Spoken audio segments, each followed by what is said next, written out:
오늘도 제가 기도함으로 우리 수요 성경 공부 시간 갖도록 하겠습니다. 기도하시겠습니다. 주님 감사합니다. 오늘도 말씀의 자리에 앉게 하여 주셔서 감사합니다.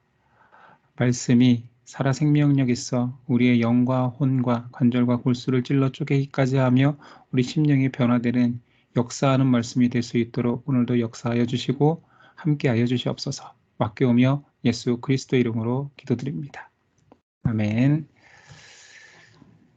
자, 영상을 공유하겠습니다.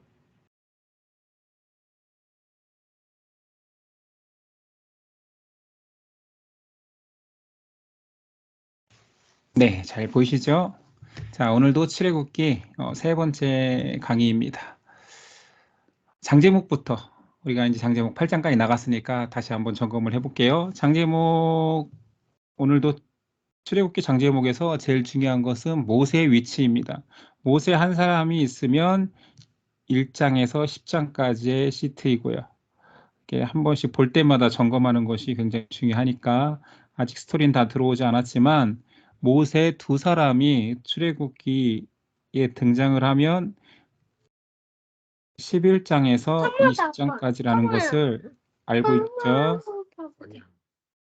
그리고 시트 세 번째는 모세가 3명이 등장하겠네요.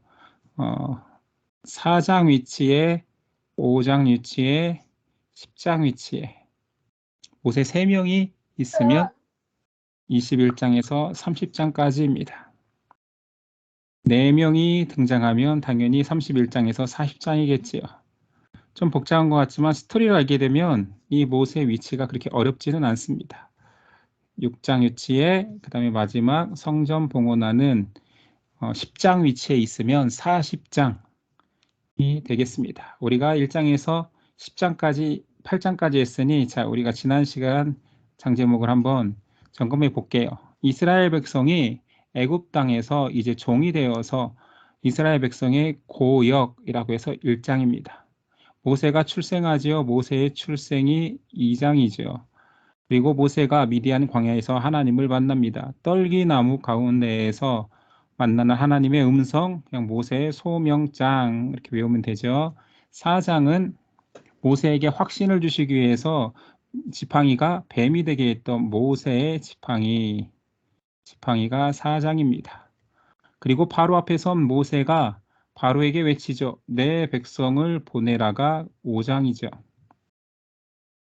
그리고 이제 말했지만 더 큰 고역으로 오히려 역효과를 만드니 모세가 낙담에 빠집니다. 이때 하나님께서 언약을 재확신시켜 주는 거. 모세가 메고 있는 이 언약, 그리고 이 언약의 족보도 이렇게 족보 두루마리처럼 존재하고 언약을 재확신하는 장면. 모세가 80살 때, 아론이 83세 때 바로 앞에 서서 출애굽을 요청하지요. 그러나 강팍한 바로가 들어주지 않습니다. 그래서 10가지 재앙에 의해서 재앙이 떨어지죠. 그 첫 번째가 피 재앙이었습니다. 그리고 개구리 먹이, 개구리와 파리까지 8장입니다. 우리가 여기까지 했고요. 오늘 우리가 악질, 독종, 그다음에 우박까지 여기서부터 시작하면 될 것 같아요. 그렇죠? 우리 이제 오늘 내용을 살펴본 이후에 우리 다시 여기 와서 장제목을 외워보도록 하겠습니다. 오늘은 9장 내용입니다. 자, 9장 한번 볼까요? 저는 이제 개역 한글로 아까 그림을 장제목이 개역 한글로 돼 있어서 악독우 피계 이파 악독우의 흑장 이렇게 설명을 하잖아요. 그렇지만 이제 개역 한글로 개역 개정으로 바뀌면서부터는 그 독종이라고 안 하고 돌림병, 그다음에 사람들이 나는 것은 이제 종기, 악질 뭐 이렇게 나왔던 것들을 뭐 종기 그리고 우박은 동이라고요. 자, 그 9장에 나오는 5번째, 6번째, 7번째 재앙을 한번 봅시다. 5번째 재앙은 이제 가축에게 하나님께서 저주를 내리는 거예요. 그리고 이제 악성 종기는 이제 사람이 이게 생기는 거죠. 자, 6절입니다. 이튿날에 여호와께서 이 일을 행하시니 애굽의 모든 가축은 죽었으나 이스라엘 자손의 가축은 하나도 죽지 아니한지라. 이스라엘 백성은 구별하기 시작하지요. 이 정도의 재앙으로는 바로가 꿈쩍도 하지 않겠지요. 마음이 여전히 완강하여서 보내지 않습니다. 그래서 바로 6번째 재앙이 또 일어나지요. 이제는 직접적인 사람에게 유해를 가하는 재앙이 시작되는 거예요. 참고로 사람에게 직접적인 유해를 가하는 이 재앙부터는 모세가 그 재앙을 일으킵니다. 그 전까지는요, 아론이었어요. 이래서 5재앙까지는 아론의 손을 통하여서 아론의 지팡이를 통해서 아론에게 명령하여 뭐 이런 식으로 설명이 되었다면 이제 6에서 9까지는 모세가 또는 모세의 지팡이를 통하여서라고 시작되고 10번째 재앙은 하나님이 직접 하십니다. 이게 재앙의 점층성이에요. 점점점 재앙이 무서워지고 회개할 기회를 계속 주지만 더 강력한 것들로 그를 치지만 바로가 여전히 강팍한 마음들. 그러니까 재앙의 점층성과 사람의 죄성의 그 강팍함이 계속 대비되고 있는 거죠. 6장이니까 이제 모세가 등장하여서 계속 형과 같이 이 재앙을 선포한 건 맞지만 직접적으로 그 재앙을 시작하게 한 사람을 말하는 거예요. 자, 모세가 화덕의 제 두 웅큼을 가지고 와 하늘로 날리니 이것이 붙는 곳마다 종기가 생겼다라고 성경에 써 있어요. 11절 요술사들도 악성 종기로 말미암아 모세 앞에 서지 못하니 악성 종기가 요술사들로부터 애굽 모든 사람에게 생겼음이라. 그러나 이스라엘은 구별해 주셨죠. 여전히 바로의 마음을 완악하게 하셨으므로 그들의 말을 듣지 않습니다. 출애굽의 요청을 거절하죠.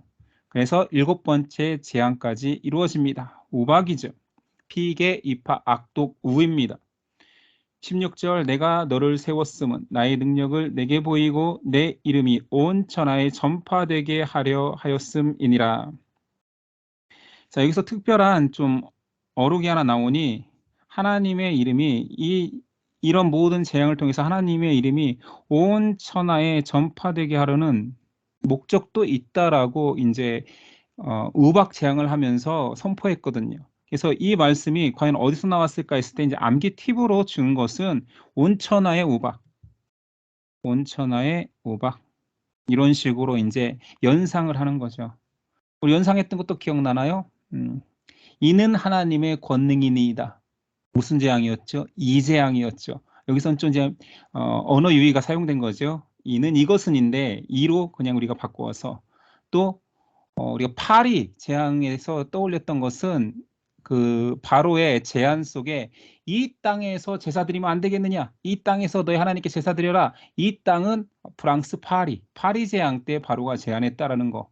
그리고 그 재앙이 시작되니까 바로가 또 한 가지 제안한 것은 너는 너무 멀리 가지 말고 여기서 드리면 안 되겠느냐. 그러면서 나를 위하여 간구해다오. 이곳에서 제사 드리고 나를 위하여 간구해다오. 간구하는 기도파. 이들은 기도파야. 나를 위해 간구해다오. 파리 재앙 때 이런 식으로 연상하는 거죠. 온천하에 내 이름이 전파될 것이다. 온천하 우박 재앙 때 선포된 말씀이지요.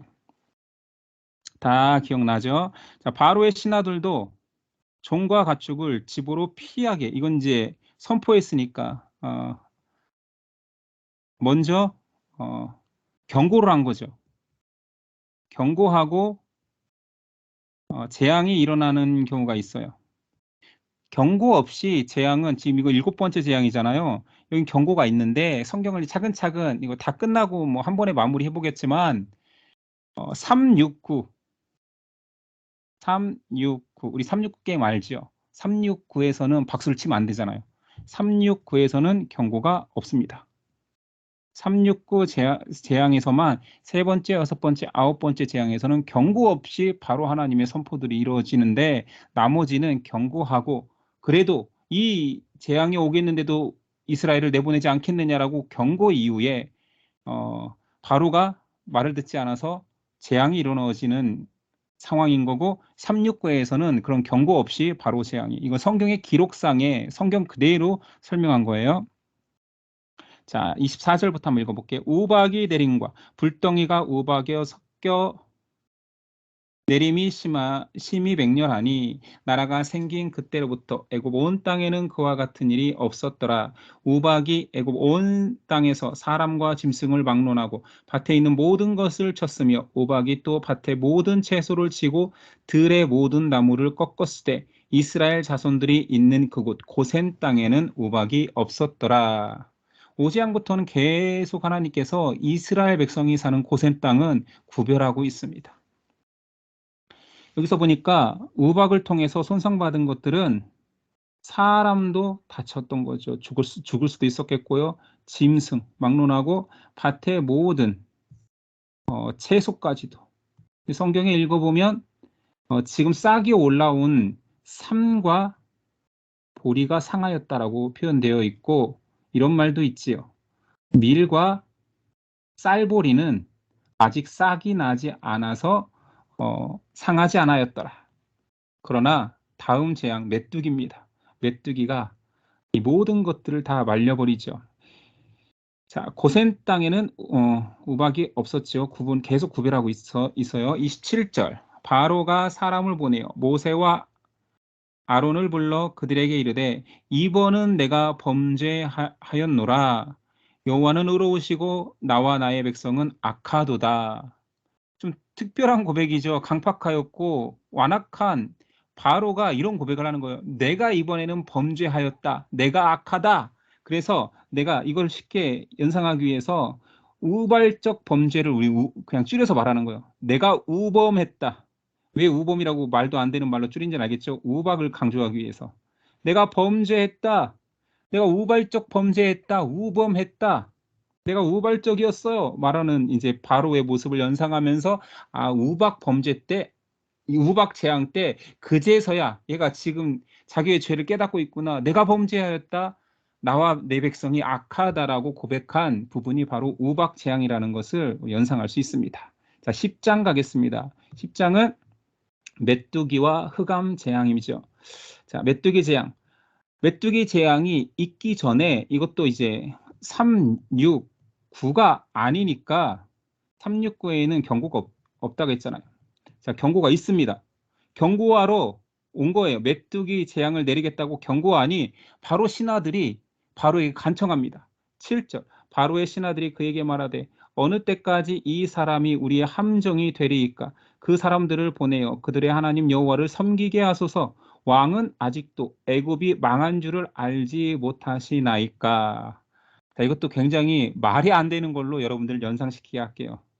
메뚜기 재앙이에요. 지금 메뚜기 재앙의 경고 때인데 암기 팁은 애굽이 망한 줄. 근데 어떻게 망했냐고 매우 망한 줄. 그래서 매가 중요한 거예요. 여러분 우박 생각하면 안 돼요. 메뚜기 때문에 매우 망한 줄. 그래서 원래 매우잖아요. 메뚜기 때문에 매라고 쓴 거예요. 어이로. 매우 망한 줄 알지 못하시나이까. 이거 오타 아닙니다. 매우 제가 매우 망한 줄 메뚜기 재앙을 강조하기 위해서. 이건 누가 한 말이겠어요? 애굽이 망한 줄 알지 못하시나이까. 신하들이 바로에게 한 말입니다. 매우 망한 줄 알지 못하시나이까. 그러니까 바로가 메뚜기 재앙을 막기 전에 제안을 하는 거예요. 그러면 니네 장정만 가라. 장정만 가라는 것은 자녀들을 놓고 니네가 제사가 목적이라면 그래 멀리 가든 어찌됐든 어른들만 갔다 와. 자녀들을 볼모로 잡고 있겠다라는 거지요. 근데 거절합니다. 그래서 바로 앞에서 쫓겨나죠. 그래서 경고를 듣지 않은 애굽의 메뚜기 재앙이 시작되지요. 13절 모세가 애굽 땅 위에 그 지팡이를 들매 여호와께서 동풍을 일으켜 온 낮과 온 밤에 불게 하시니 아침이 되매 동풍이 메뚜기를 불러들인지라. 동풍에 의해서 메뚜기들이 몰려옵니다. 장제목에도 이제 이 그림이 있으니까요. 그때서야 이제 바로가 요청합니다. 16절이야. 바로가 모세와 아론을 급히 불러 이르되 내가 너희 하나님 여호와와 너희에게 죄를 지었으니 바라건대 이번만 나의 죄를 용서하고 너희의 하나님 여호와께 구하여 이 죽음만은 내게서 떠나게 하라. 여기서 특별한 좀 단어가 나오죠. 이 죽음만은 메뚜기 재앙에서 이런 고백을 한 거예요. 그래서 똑같은 거예요. 매우 방한 줄 여기 또 나옵니다. 메뚜기를 강조하는 매우 죽겠다. 죽음을 강조해서 이 죽음만을 내게 떠나게 해줘서 이거 나 이것 때문에 죽겠다. 매우 죽겠다. 메뚜기 재앙 때 바로가 한 말이라는 거. 유치하지만 좀 머릿속에 박히지 않습니까? 네, 이것을 노린 거예요. 자, 19절. 여호와께서 돌이켜 강렬한 서풍을 불게 하사 메뚜기를 홍해, 애굽하면 홍해잖아요. 홍해에 몰아넣으시니 애굽 온 땅에 메뚜기가 하나도 남지 아니하니라. 하나님의 권능으로 동풍으로 메뚜기를 다 몰아 애굽 땅에 들이시고 서풍으로 강에 다 빠뜨려 죽이는 역사가 이루어지죠. 자, 여전히 바로는 화장실 들어갈 때 마음과 나올 때 마음이 다릅니다. 메뚜기가 사라지니 살겠다 하고 다시 이스라엘 자손을 보내지 않게 되지요. 그래서 9번째 재앙, 피계, 이파, 악독, 우의 흑암 재앙이 시작됩니다. 이것부터 9번째 재앙이기 때문에 경고는 없습니다. 369 경고 없다. 22절입니다. 모세가 하늘을 향하여 손을 내밀매 캄캄한 흑암이 3일 동안 애굽 온 땅에 있어서 그동안은 사람이 서로 볼 수 없으며 자기 처소에서 일어나는 자가 없으되 온 이스라엘 자손들이 거주하는 곳에는 빛이 있었더라. 이것도 계속 구별하고 있지요. 자, 사흘 동안 3일 동안 삶도 사실은 완전수에 가깝죠. 땅의 수삼, 하늘의 수사. 3일 동안이면 완전한 죽음의 경험인 거죠. 완전히 흑암이 덮어서 바로 앞에 있는 사람도 못 알아볼 정도의 흑암이라고 표현되어 있으니까 사람이 땅에 묻혀서 죽음을 경험하는 그 극악한 죽음의 공포인 거예요.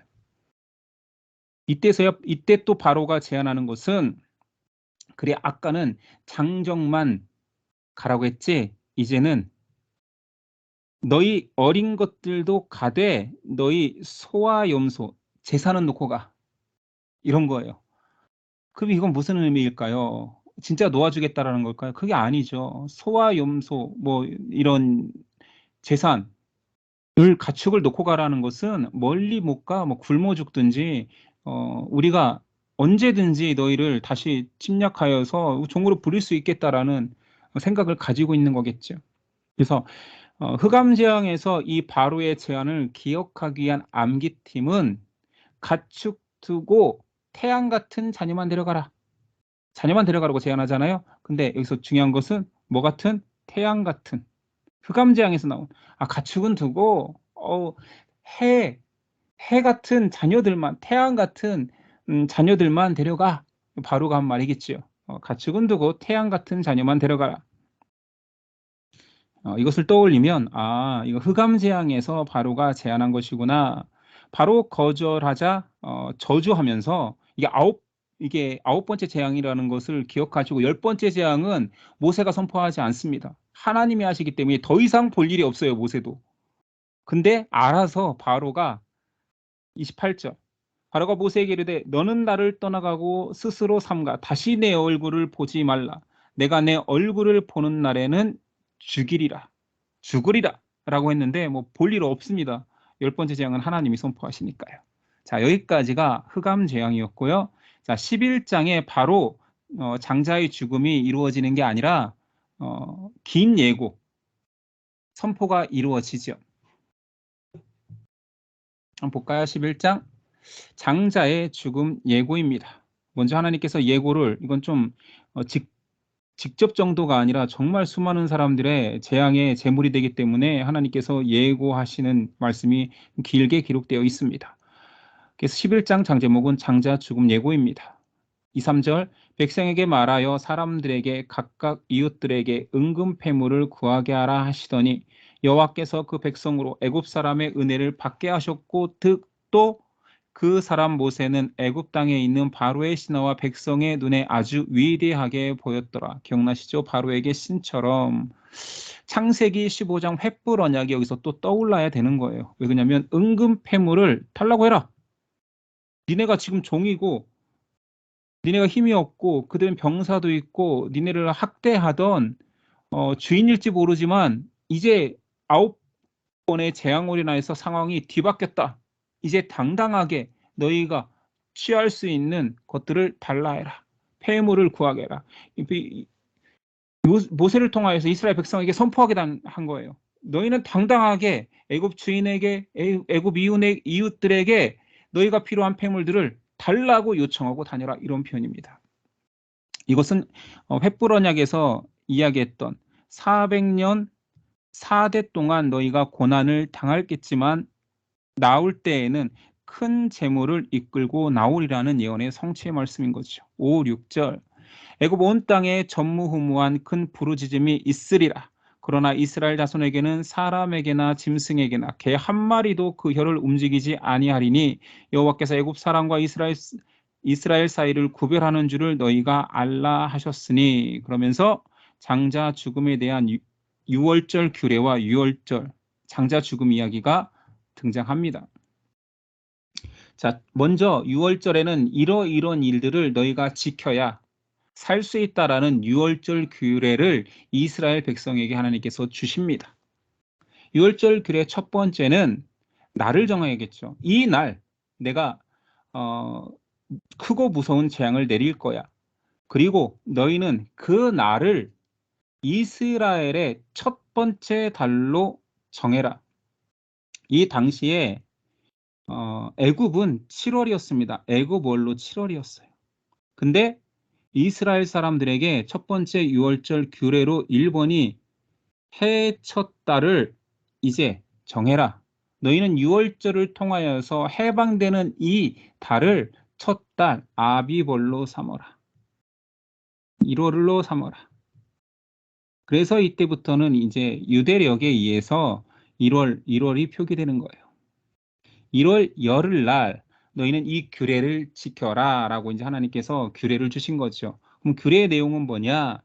두 번째겠죠. 흠없고 1년 된 어린 양이나 염소의 피를 바르라. 당연히 이것은 우리는 너무 잘 알고 있는 유월절 어린 양 대신 예수의 속죄의 피임을 상징하죠. 예수 피, 어린 양 예수의 피를 바른 그는 저주에서 패스오버 되리라. 넘어가리라. 그래서 유월이에요. 우리 월담 넘을 월자 있잖아. 그 유월 넘어가리라 이런 표현인 거죠. 5절입니다.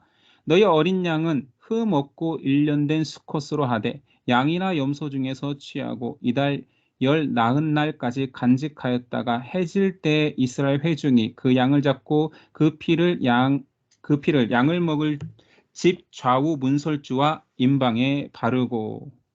자, 규례가 이렇다는 거예요. 10일에 그 양과 염소를 1년 된 것 수컷으로 구해놔라. 그리고 나흘간 데리고 있다가 열 나흔 날 14일 날 잡아서 피를 취해라. 유월절 규례가 이렇게 정해지는 거죠.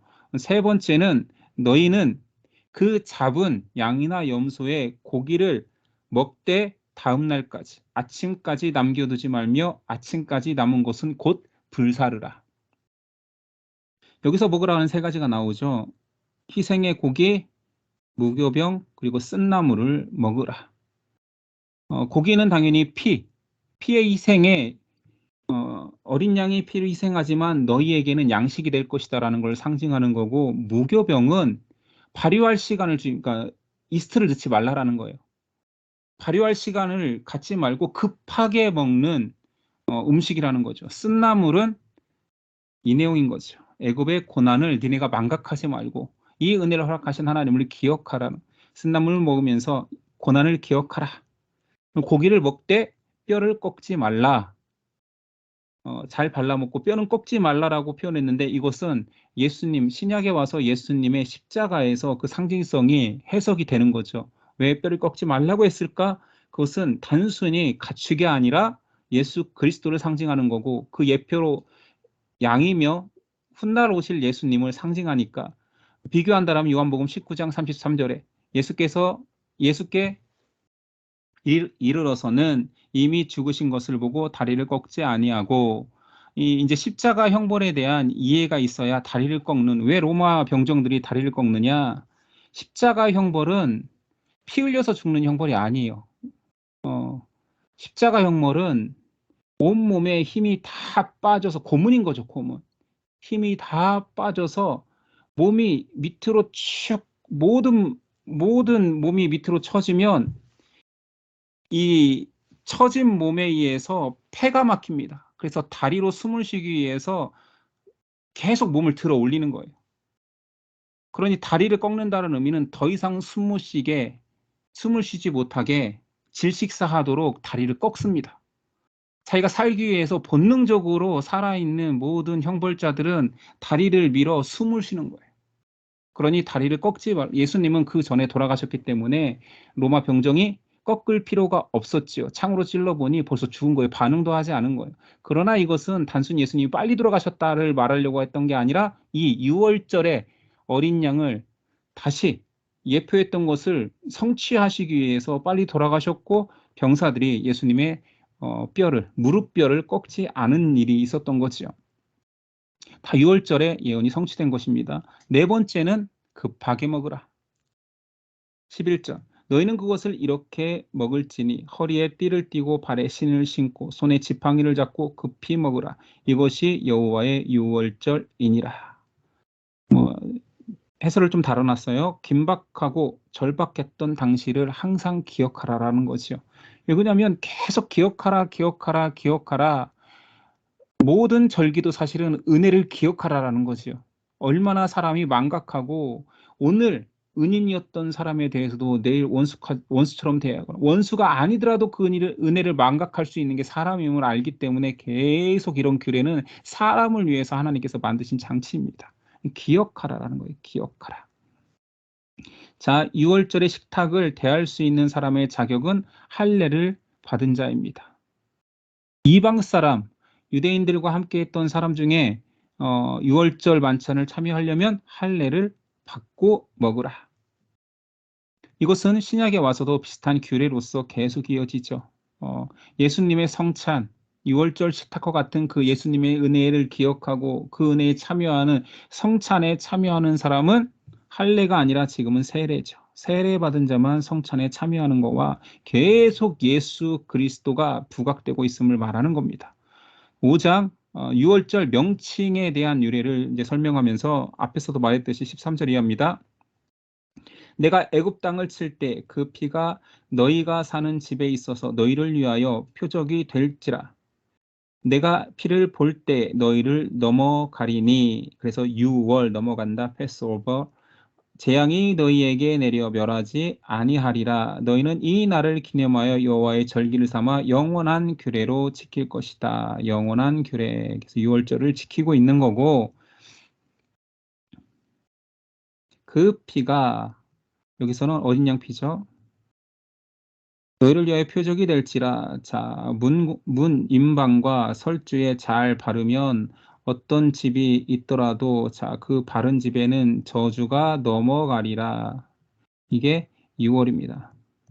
패스 오 넘어가리라. 6월하리라. 자, 6월절 규례로만 끝나는 게 아니라 6월절은 하루에 있는 일이지만 그 이후에 6월절을 계속, 이게 가장 중요한 하나님의 구약 구속사에서 가장 중요한 사건이기 때문에 이것을 길게 절기를 지키기 위해서 무교절이 따로 붙습니다. 6월절 날 뭘 먹는다고요? 떡 중에 무교병을 먹잖아요. 이스트가 들어가지 않은 무교병을 먹는데, 무교병을 언제 먹느냐? 니네 7일간 먹어라. 6일간 먹어라. 그러니까 날짜로는 첫날하고 일곱째 날에 성회를 있기 때문에 간격으로는 6일이겠죠. 그래서 1회 동안 첫날과 일곱째 날 성회를 지켜라. 그것이 무교절이다. 그래서 무교절 유래까지 다 만들었습니다. 자, 이렇게 이스라엘이 재앙에서 가장 큰 10번째 재앙에서 벗어날 수 있는 규례를 하나님께서 허락하신 이후에 자 이것을 잘 지키고 어린 양의 피로 문 인방과 설주를 바른 모든 집들은 다 준비했고 고기와 무교병과 쓴나물을 급히 먹고 준비된 자들 외에 아무것도 준비하지 않는 자들에게는 이제 마지막 재앙, 장자 죽음이 시작됩니다. 29절 밤중에 여호와께서 애굽 땅에서 모든 처음 난 것, 곧 왕위에 앉은 바로의 장자로부터 옥에 갇힌 사람의 장자까지와 가축의 처음 난 것을 다 치심에 이 재앙이 있은 이후에야 바로가 항복합니다. 사정하는 거죠. 이 바로의 장자도 죽었겠죠. 그리고 출애굽을 허락합니다. 뭐 이거 허락하는 정도가 아니죠. 이제 간청에 가깝죠. 은금 패물을 다 주면서 제발 떠나다오 떠나다오. 37절이야. 여호와께서 애굽 사람에게 이스라엘 백성에게 은혜를 입히게 하사 그들이 구하는 대로 주게 하심으로 그들이 애굽 사람의 물품을 취하였더라. 이스라엘 자손이 라암셋을 떠나서 숫곳에 이르니 유아 외에 보행하는 장정이 60만 가량이요. 그래서 장정만 60만이면 총 200만이라고 얘기하는데 어찌됐든 성경에는 60만이라고 나오니까 60만이 중요한 거죠. 출애굽에서는 계속 모세 이하 이스라엘 백성의 출애굽 과정 또는 언약 백성이 되는 과정, 율법을 받는 과정이 계속 기록되기 때문에 출애굽기에서는 사람 등장인물이 그렇게 많지 않습니다. 그래서 중요한 것이 앞에 출애굽 서두에 말했듯이 이동 경로죠. 그래서 사람 이름을 외우지는 않지만 이동 경로를 머릿속에 넣어놓으면 출애굽이 입체적으로 다 보일 수 있어요. 그래서 제가 이동 경로를 좀 외웠으면 좋겠다는 마음에 이것도 첫 글자만 따서 자 라암셋이 살고 있던 곳에 라, 숫꽃, 우리간 기억나시죠? 우리 창세기에서 배웠던 그 숫꽃이에요. 그래서 여기서는 라, 숫만 나왔지만 숫꽃으로 떠난 이야기만 나왔지만 제가 출애굽 전체 시내산까지 가는 여정을 이렇게 써볼게요. 라, 첫 글자만 쓰는 거예요. 숫, 에, 비, 홍, 홍은 홍이겠죠. 수루 안 할게요. 이건 수루 광야예요. 홍수루, 마, 엘. 4개씩 라수개비, 홍수루, 마엘, 신, 르, 시. 신광야, 르비딤, 신해산 또는 신의 광야. 신의 광야에 있는 산이 신의 산이니까요. 자, 한번 여러분 그냥 속으로라도 따라해봤으면 좋겠어요. 이거 입에 딱 붙여야 돼요. 출애굽기에서 가장 중요한 것은 경로니까 경로를 그냥 머릿속에 입체적으로 싹 넣어놓겠다. 라숙, 에비, 홍, 수루, 마엘, 신느시. 라숙, 에비, 홍, 수루, 마엘, 신느시. 라숙, 에비, 홍, 수루, 마엘, 신느시. 그래서 이렇게 외웠는데 라가 뭔지 모르면 외운 의미가 전혀 없잖아요. 르가 뭔지 모르면 르비딤인데 수루는 수루까지 외웠으니까 수루 광야인지 알 것 같은데 그렇죠? 홍도 홍해까지는 알 것 같아요. 그러니까 오늘은 라숙에 비까지 나갈 것 같으니까 여기 정도는 라암셋 살던 곳이 라암셋이니까 바로가 애굽 그 요셉 당시에 바로가 라암셋 땅을 줬잖아요. 자, 오늘 숫곳으로 왔습니다. 라숙, 에비, 홍수르, 마엘, 신느시에서 라숙입니다. 이스라엘 자손이 애굽에 거주한 지 430년. 횃불 언약은 400년이 있으리라 4대 만에 나오리라 큰 재물을 가지고 나오리라 했던 것들이 이때 성취됩니다. 자, 뒤에 장으로 나가기 전에 이스라엘 주요 절기가 계속 반복적으로 나오니까 날짜랑 나오니까 한 번만 짚어보고 갈게요. 이거는 외울 필요까지는 없어요. 그럼 오늘 6월절이 나왔으니까 전체적으로 한번 보는 것이 이해면에 좋을 것 같아서 한번 볼까요? 자, 이걸로 볼까요? 안에 있는 작은 동그라미는 지금 태양력을 말하는 거예요. 우리가 쓰고 있는 달력. 빨간 바깥이 유대 달력입니다. 유대 달력이에요. 그리고 이 당시에 애굽은 7월이라 그랬어요.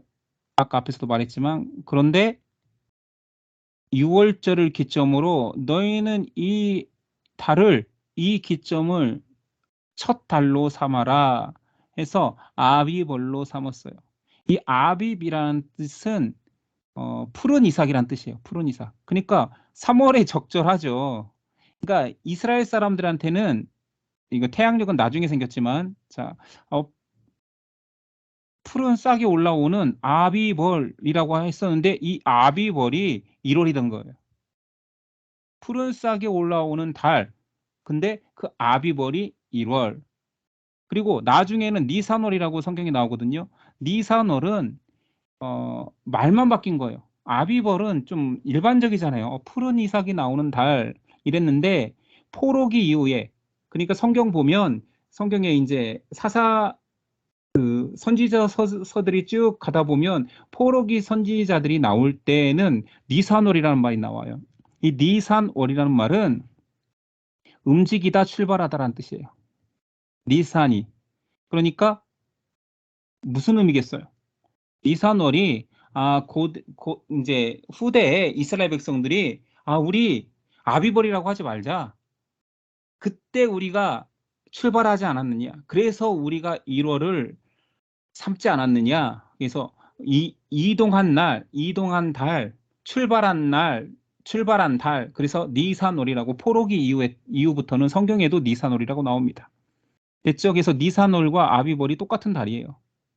의미만 좀 다르게 이야기되는 거죠. 한번 읽어만 볼게요. 2월은 이아르월, 3월은 시완월, 4월 담무스월, 5월 아부월, 6월 엘루월, 7월 티슈리월, 8월 마르케슈안월. 이거는 성경에 거의 등장하지 않는 달이어서 9월 기슬레부라고도 합니다. 그리고 여기서는 성경에서는 기슬르라는 말을 더 많이 써요. 기슬르월 수전절이 있기 때문에 넣었을 뿐이고요. 자, 10월은 데벳월, 11월은 스바돌, 12월은 아달월 이렇게 되어 있죠. 그래서 태양력과 차이가 있는 이유 알겠지요? 하나님께서 1월은 아비벌을 1월로 삼으라. 자, 절기도 한번 새 절기, 유대 3대 절기라고 하는 유월절, 6월절에 무교절이 당연히 붙어오겠죠. 무교절을 먹는 그 기간을 이래를 삼아라 했으니까요. 7일간 그 다음에 여기서부터는 설명을 안 하고 넘어가려고 했는데 여러분 이해를 위해서 다 설명을 해야겠네요. 자, 성경에 계속 초실절이라는 말도 나오고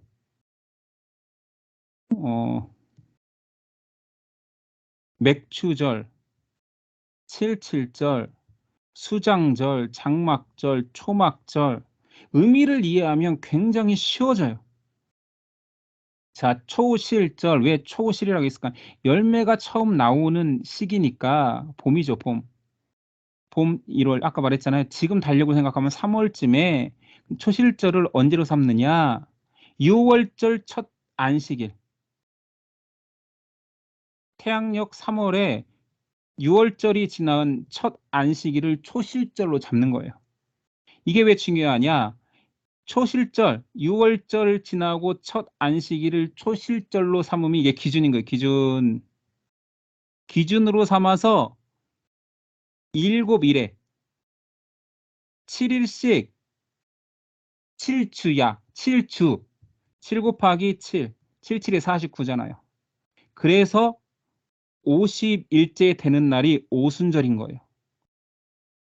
6월절 후 첫 안식일을 기준으로 50일을 세서 오순절. 순이 열이란 뜻이잖아요. 우리말. 순열. 5개의 열이니까 오순이 되는 거예요. 오순. 오순절이 그냥 우리나라 말 표현인 거예요. 50일째 되는 날, 초실절로부터 50일째 되는 날 오순절. 오순절이 뭐 특별한 말인 줄 알았죠. 뭐 성령 강림 뭐 이런 거하고 연관이 있을 줄 알았죠. 아니, 오순절은 50일째 날이란 말이에요. 그러니까 첫 열매 후 초실절 후 50일 오순절 그때에 맥추절, 맥추 보리가 수확되는 시기니 맥추 감사절로 삼아라 이런 거예요. 주곡식에 맥주가 나오니까 그쯤에 첫 번째 감사의 절기를 삼아라. 자, 그러면 오순절의 다른 이름이 왜 77절인지 알겠죠? 7일씩 7주가 지나니 77절. 이것도 되게 이름이 웃기잖아요. 아, 누가 7 곱하기 7이 7이라고 해서 77절이라고 삼냐고요, 이름을. 근데 오순절도 그 이름이라니까요. 50일 77절 똑같은 말. 그러니까 한 번만 이걸 인식해 놓으면 성경에 77절이 뭐였지, 오순절은 뭐지, 이럴 필요가 없다라는 거예요. 아, 그래서 초실절 이후에 50일을 계수했더니 무슨 절기가 나온다고요? 뭐 보리 수확하는 절기, 맥추절이 나온다는 얘기예요. 됐죠? 여기까지 다 이해가 됐어요? 예. 당연히 됐을 것 같고요. 자, 그러나 성격이 다른 마지막 3대 절기 초막절은 이 세 개가 똑같은 말이에요. 초막, 산천에 초막을 지어라. 그거 초막. 우리가 알고 있는 그 텐트. 텐트 지어라. 그 초막을 지어라. 그리고 그 이름이 장막이잖아요. 장막. 초막, 장막 똑같은 말이에요. 왜 초막, 장막이라는 표현의 절기를 얘기했냐면 이때 하나님의 은혜를 기억하여서 실제로 텐트 생활을 하게 하거든요. 일주일간 텐트에서 지내. 그러면서 하나님의 은혜를 기억해. 그래서 텐트 절기예요. 텐트 절기. 초막절, 장막절. 이것도 그냥 외워지죠. 그 왜 수장절이냐? 이때 양식을 저장하고 그러니까 그 양식에 대해서 감사절. 그래, 수장절의 의미는 감사절이에요. 감사절. 여기도 맥추절의 의미 감수잖아요. 첫 번째 추수에 대한 감사절. 여기는 가을 추수에 대한 감사절. 감사의 절기예요. 6월절도 사실은 감사죠. 구원에 대한 감사. 구원에 대한 감사절 6월절. 첫 번째 수확에 대해서 올 한 해 우리의 일용할 양식을 주신 거에 대해서 감사 맥추절. 그게 똑같은 이름은 50일째 초실절. 여기도 초실절의 기준은 첫 번째 봄 나물이 나왔든 뭐가 나왔든 첫 번째 결실이 나오는 열매가 나왔든 첫 번째에 대한 감사잖아요. 그러니까 절기는 전부 다 감사를 기념하고, 왜냐하면 망각하니까. 하나님의 백성이, 천지를 창조하신 하나님이 피조물에게 은혜를 베푸는데 그 피조물이 자꾸 창조주의 은혜를 잊어가니 그냥 니네 그럼 절기를 만들어라. 니네 잊고 사니까 자꾸 감사의 날을 만들어라. 초실절, 맥추절, 수장절 다 감사의 절기를 만든 거예요. 이제 알겠죠? 수전절, 불임절은 다음 주에 해야 될 것 같아요. 시간이 또 이렇게 됐네. 장제목을 한번 봐야 돼서. 간단하게 여기 장은 끝내볼까 하면 여기까지는 할 수 있겠네요. 수전절은 사실은 성경의 절기로 등장한다기보다 유대절기예요. 유대절기. 유대인들 절기. 수전절은 이거는 뭐냐면 수가 한자로 닦을수예요. 닦을수. 수양할 때 그 수예요. 전이 뭐냐면 성전. 전을 닦는다. 전을 청소한다. 왜 유대절기라고 했냐면 유대인들이 포로로 갔을 때 이스라엘에 남아있던 곳에는 성전이 있었잖아요. 근데 그 성전이 안티오코스 4세에 의해서 농락당했어요. 막 제사 드리는 곳에 돼지 피로 막 사실은 이스라엘 백성을 농락한 거죠.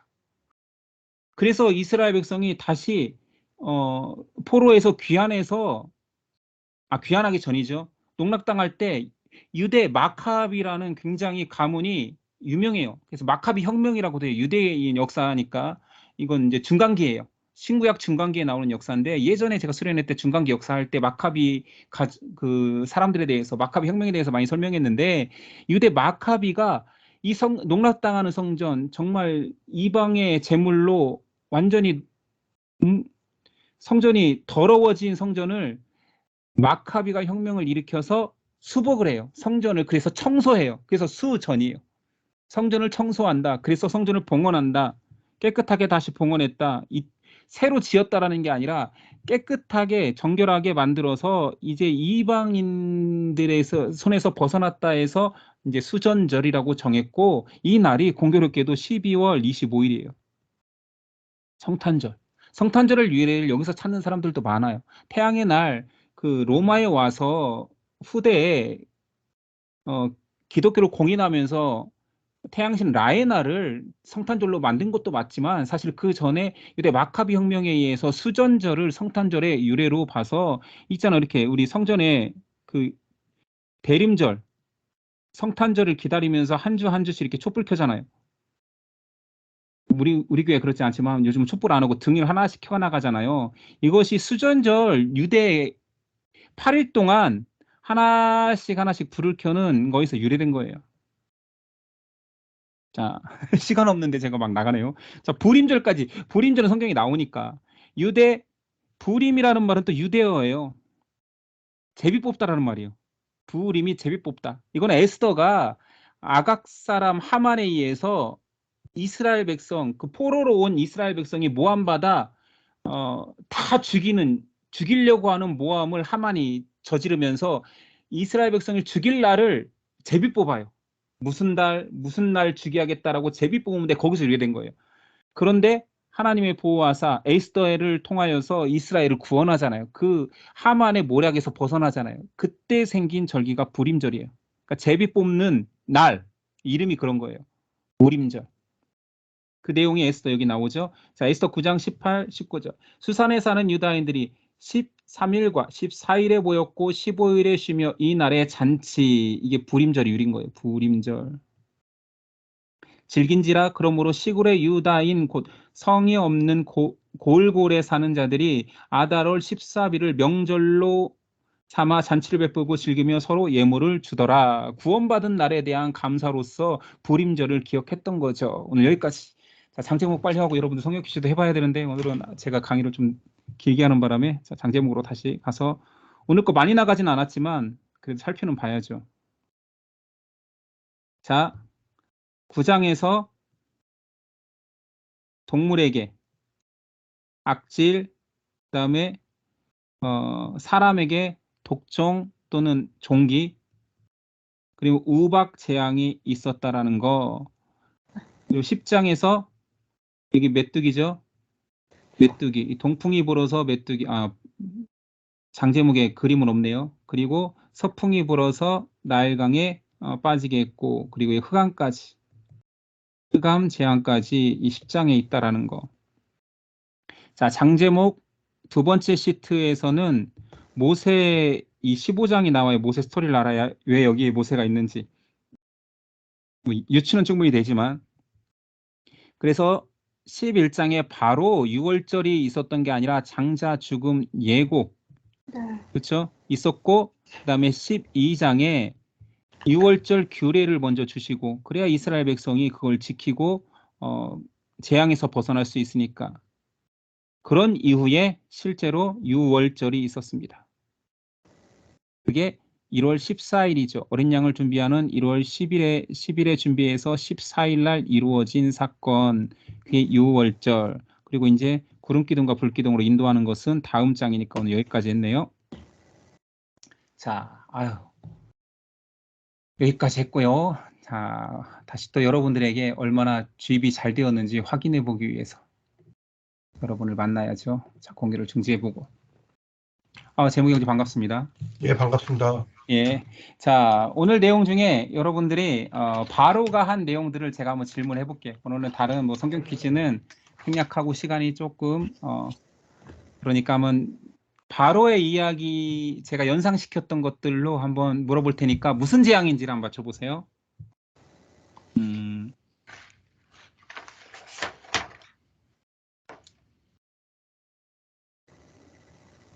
내 이름이 온 천하에 전파되게 하려기 위해서 재앙을 내렸다. 하나님이 재앙의 목적 중에 하나를 설명할 때 내 이름이 온 천하에 전파되게 하려 하였습니다. 온 천하? 우박. 우박이죠. 온 천하 메뚜기 이런 거 없잖아요. 제가 설명한 적이 없잖아요. 온 천하 흑암 뭐 이것도 좀 말이 될 것 같긴 한데 아니요. 온 천하 우박, 온 천하에 우박이 떨어졌다. 그리고 바로가 한 말입니다.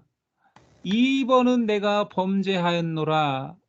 여호와는 의로우시고 나와 내 백성은 악하도다.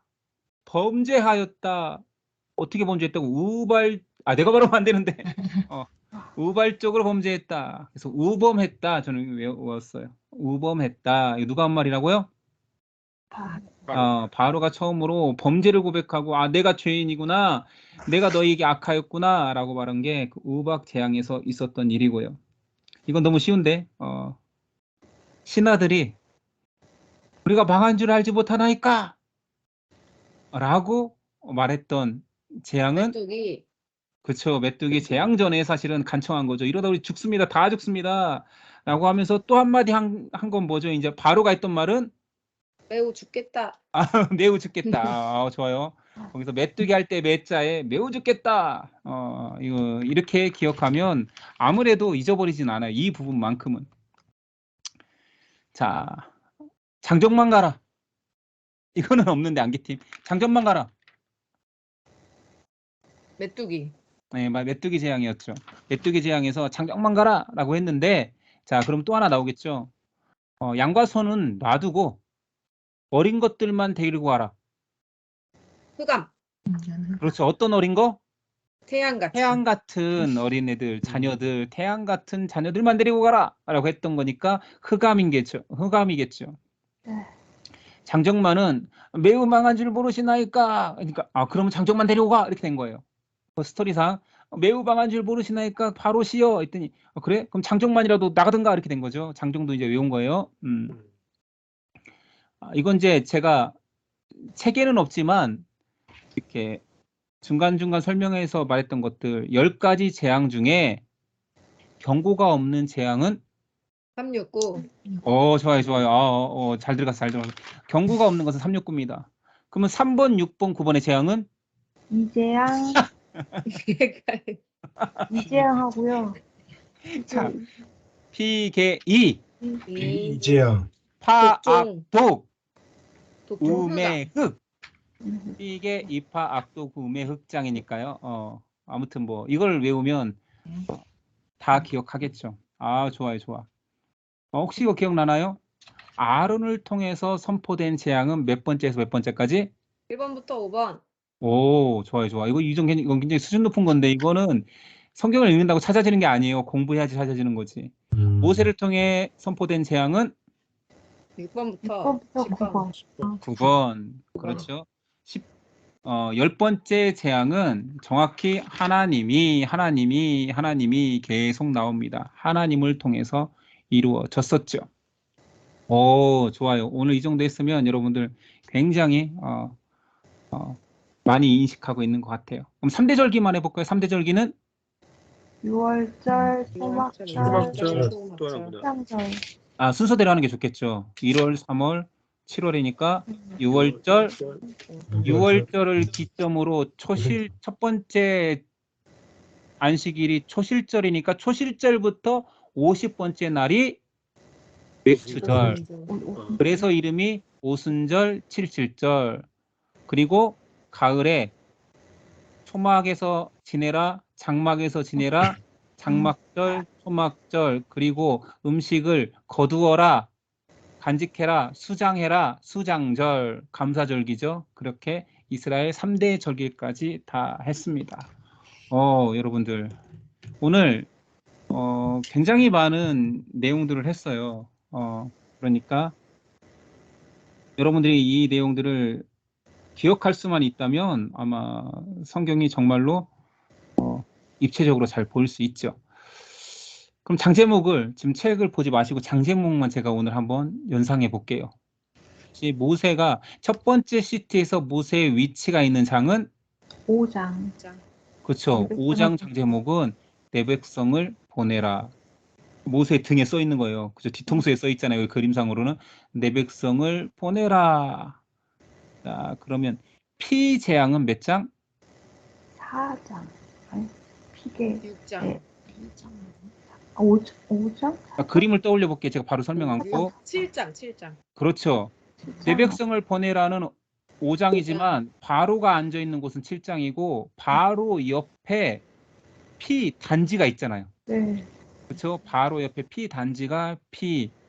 자, 그러면 흑암 재앙은 몇 장? 10장. 그렇죠. 그 메뚜기와 흑암이 같이 있죠. 10장. 그리고 뭐 사실은 그 출애굽기에서 제일 중요한 장인 6월절은 몇 장? 12장? 맞습니다. 장자 죽음 예고가 11장이고 6월절이 이루어지는 장 규례도 거기서 나오니까 12장. 그림상에서 도성에서 문으로 이렇게 나오는 그림이 6월절을 상징하는 거니까 6월절입니다. 오늘은 여기까지 할게요.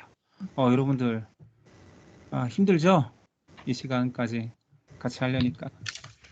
그래도 여러분들이 같이 따라와주고 잘 대답해주고 물어보는 거 잘 빨리빨리 여러분들이 말할 수 있을 정도까지 이렇게 잘 따라와줘서 고맙습니다. 제가 기도하고 마칠게요. 하나님 감사합니다. 오늘도 이스라엘 역사 속에서 하나님의 은혜를 바라봅니다. 먼 나라의 이야기 같고 옛날 이야기 같지만 하나님의 역사입니다. 하나님이 사람을 구원하기 위하여서 어떤 일을 준비하시고 행하셨는지, 나를 위해 얼마나 오랫도록 준비하시고 계획하신 일인지 알게 되었습니다. 6월절의 어린 양의 피가 나에게까지 흘려졌기에 구원의 백성 되었음을 시인합니다. 감사합니다. 이 은혜를 잊지 않고 우리 심령에 감사의 날로 하나님을 날마다 예배할 수 있도록 믿음 허락하옵소서. 오늘도 함께 해주신 하나님께 감사하며 예수님의 이름으로 기도드렸습니다. 아멘.